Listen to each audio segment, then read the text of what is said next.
So hello students, welcome to our channel. तो आज हम पढ़ने जा रहे हैं class 8 social science lesson number 8, the establishment of power of East India Company in India. So first question is, who was the first Portuguese to reach India?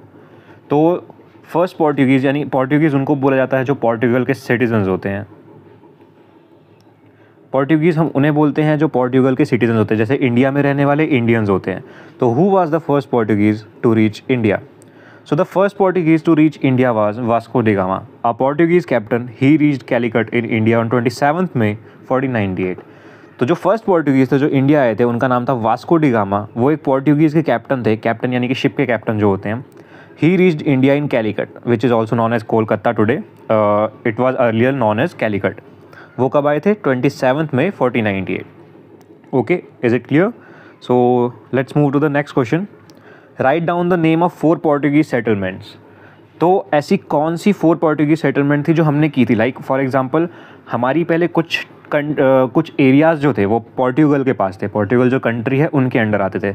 Goa, दमन, बासेन, हंगली, ये जो 4 name है, गोवा, दमन, बासेन और हुगाली, ये चारों एरियाज़ पहले पोर्टुगल के पास आते थे।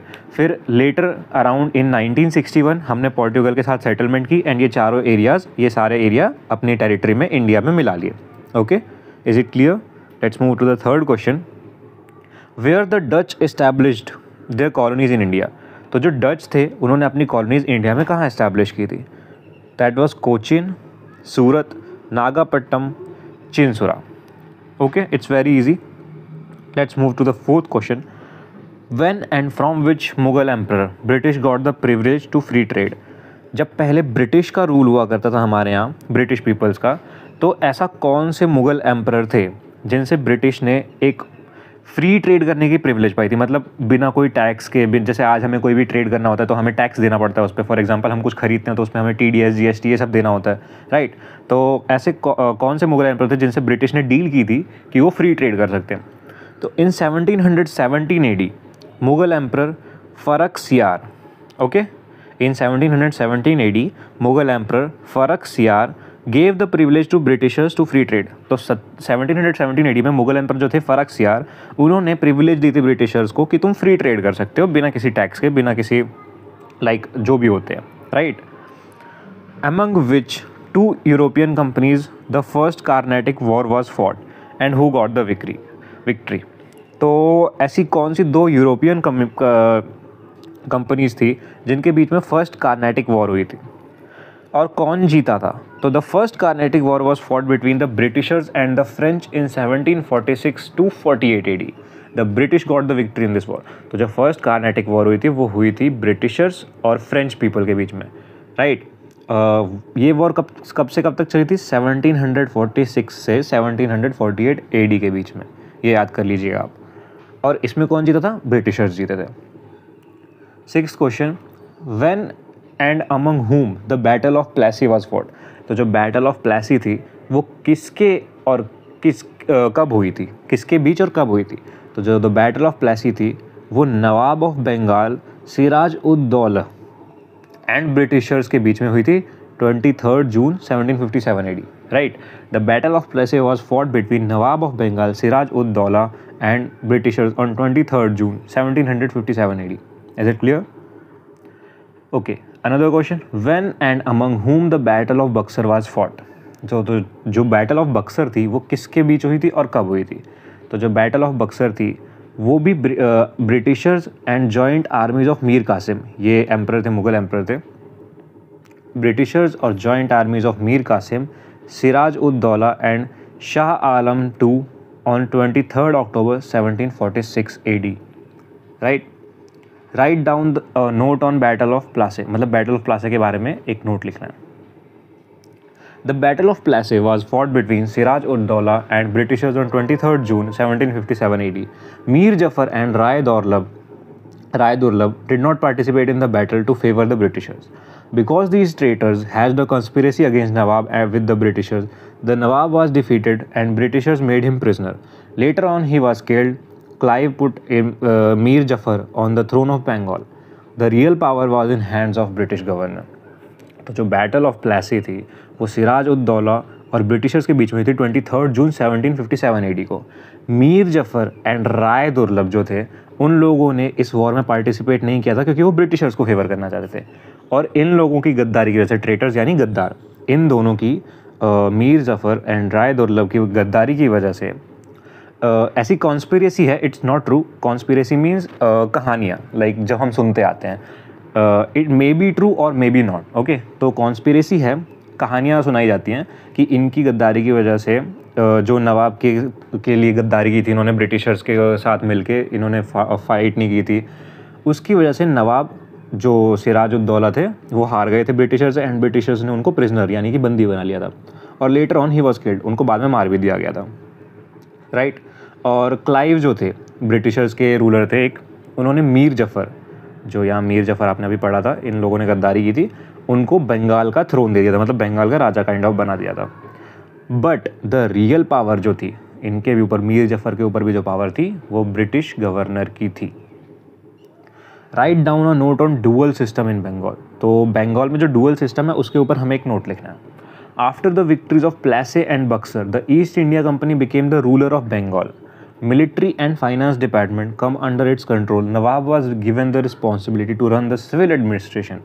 Britishers appointed two deputy Nawabs named Muhammad Raja Khan and Raja Shitab Rai. It is called dual administration system.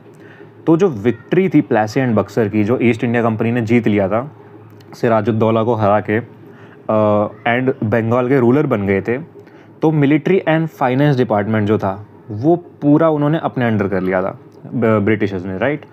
तो जो नवाब थे उनको रिस्पॉन्सिबिलिटी दी गई थी सिविल एडमिनिस्ट्रेशन रन करने की, लाइक सिविल जो चीज़ें होती हैं पब्लिक की, आम नागरिकों की। और ब्रिटिशर्स जो थे उन्होंने 2 डिप्टी नवाब अपॉइंट किए थे।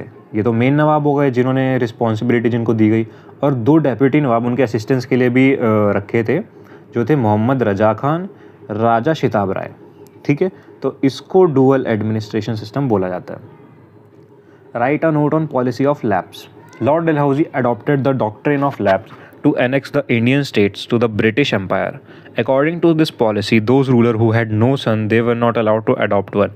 After the death of such a ruler, his state was merged with the British Empire according to the policy. Lord Dalhousie annexed Satara, Sambalpur, Udaipur and Jhansi etc. in the British Empire. तो इसका क्या मतलब है policy of lapse का? जो भी हमारे जो राजा हुआ करते थे अलग अलग एरियाज़ के, टेरिटरीज़ के, अगर उनमें से कोई भी ऐसा है जिसका कोई बच्चा नहीं है, जिसकी कोई संतान नहीं है, तो उनके जो राज थे, उनके जो महल, उनके जो एरिया हुआ करता था, वो अगर उनका बच्चा नहीं है तो वो किसी और को अडॉप्ट करके उसको नहीं दे सकते। वो एरिया किसके पास आ जाएगा? ब्रिटिशर्स के पास आ जाएगा उन लोगों की डेथ के बाद, राइट। तो जो लॉर्ड डलहौजी थे, लॉर्ड डलहौजी ब्रिटिशर्स के एक वो थे मेजर गवर्नर, ठीक है। तो उन्होंने ये लाया था रूल, डॉक्ट्रिन ऑफ लैप्स, जिसको पॉलिसी ऑफ लैप्स भी बोला जाता है, to annex Indian states, Indian states को ज़बरदस्ती हासिल करने के लिए, उनमें वो करने के लिए, राइट। तो इसकी पॉलिसी थी जो रूलर जिनके बच्चे नहीं हैं उनको कोई और बच्चा अडॉप्ट करने की परमिशन नहीं थी, ताकि उनकी डेथ के बाद जो उनकी स्टेट्स थी वो ब्रिटिश एम्पायर में मर्ज हो जाए।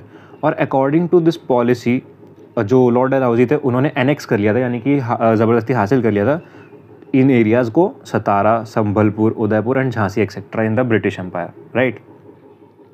So let's move to the another segment. First of all, Vasco da Gama, a Portuguese captain in Calicut in India on 27th May 1498 AD. तो अभी हमने इसको बताया था कि कौन आया था, वास्को द गामा आए थे, कब आए थे? 27th May 1498। कहाँ आए थे? कैलिकट में, राइट। तो it's true. 2 Carnatic Wars fought between Britishers and French, that's wrong. अभी मैंने आपको बताया था यहाँ पे रिसेंटली 2 कार्नेटिक वॉर्स किसके बीच में हुई थी। तो मैंने आपको यहाँ बताया था कि जो फर्स्ट कार्नेटिक वॉर थी वो फॉट की गई थी ब्रिटिशर्स और फ्रेंच के बीच में, ना कि 2। तो ये जो 2 वाला है ये it's wrong. Third, during the battle of Plassey the Britishers Mir Jafar was the nawab of Bengal. तो जो बैटल ऑफ प्लेसी हुई थी, ये मैंने अभी आपको बताया था, ये बैटल ऑफ प्लेसी किसके बीच में हुई थी? सिराज उद दौला एंड ब्रिटिशर्स के बीच में। और जो मीर जफ़र थे उन्होंने तो वो ट्रेटर थे, राइट। तो वो नवाब नहीं थे, नवाब कौन थे? मीर उद दौला। तो ये हो गया। Let's move to another segment which is fill in the blanks. After the battle of dash the treaty of Allahabad was sign among the British, Siraj ud Daula and Shah Alam 1765 AD। तो बैटल कौन सी थी? वो Buxar. Second, in 1772 AD dash was abolished in Bengal. Dual administration, ये मैंने आपको बताया था कि वो दो और नवाब्स को लेके आए थे, राइट, डुअल सिस्टम।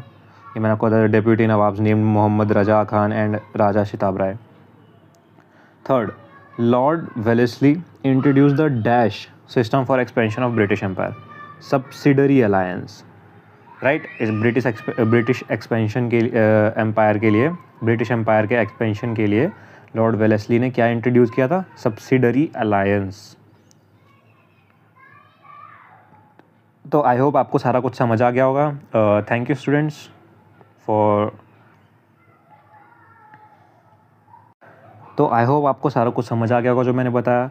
तो अगर वीडियो अच्छी लगी हो तो लाइक ज़रूर कर देना, चैनल को सब्सक्राइब कर लेना, एंड अगर कोई सा भी आपको कंसेप्ट में इशू आया हो या कुछ समझना है, आप कमेंट ज़रूर कर दीजिएगा, मैं आपको कमेंट में ज़रूर रिप्लाई करके उसको क्लियर कर दूंगा। एंड अगर आपको कोई और टॉपिक पे वीडियो चाहिए आप उसको कमेंट कर सकते हैं, we will surely make on it.